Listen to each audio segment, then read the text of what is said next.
Jean-Stéphane est connu, je dirais, un petit peu comme le loup blanc dans cette région très prospère du Brabant wallon, et il était donc normal, changeant de statut, puisque je pense qu'il prend une espèce de pré-pension de son job au niveau de GSK, qu'il vienne faire un peu le bilan de plus de 35 ans de vie active au sein de GSK.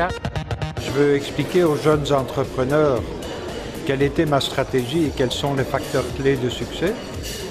Et je pense que, si vous voulez, les règles pour moi ne sont pas très complexes, mais il faut beaucoup de discipline dans l'application de ces règles. Je dirais que nous avons surpris toute l'industrie en disant, ben voilà, nous avons acheté tous les brevets sur l'hépatite B. C'était la première fois qu'un vaccin était protégé par brevet. Nous avons tous les brevets.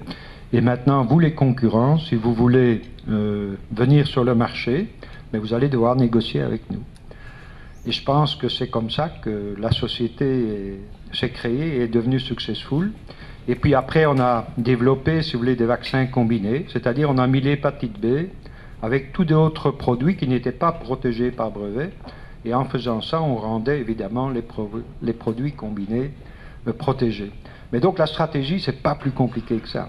Le tout, il faut de l'exécuter et ça prend des années. Il y a un savoir-faire énorme dans toutes nos universités. Et je dirais que ce qu'on doit encore apprendre en Wallonie, c'est vraiment créer de la valeur.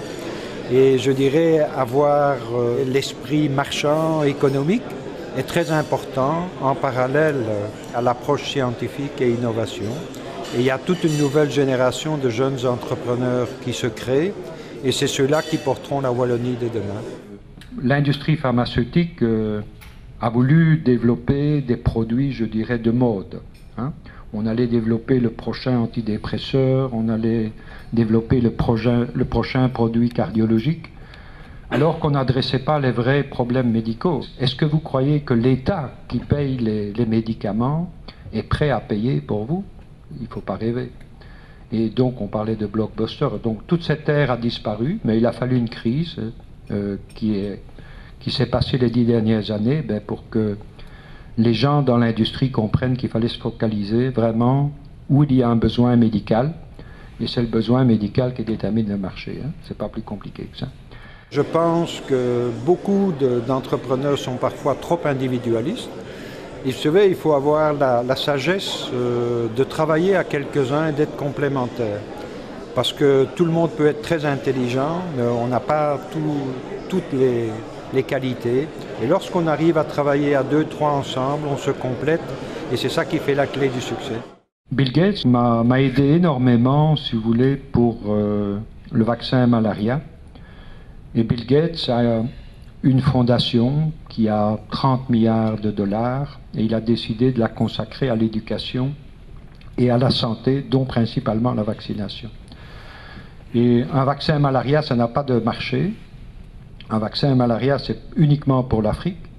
Mais ça veut dire que c'est pour vous montrer que vous pouvez vous associer à des gens qui ont une ambition totalement différente d'un actionnaire et que vous pouvez, disons, les mettre de votre côté.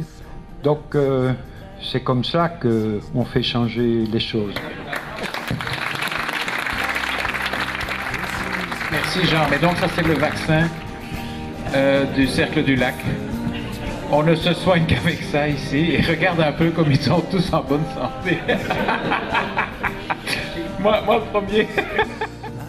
C'est un type qui est arrivé à un sommet très élevé et qui a toujours gardé un aspect très convivial, très humain. Et alors aussi son grand intérêt pour l'université, pour la science.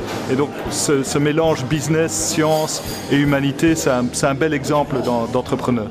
C'est toujours impressionnant d'écouter un personnage avec une telle expérience, une telle humilité et surtout une telle oration.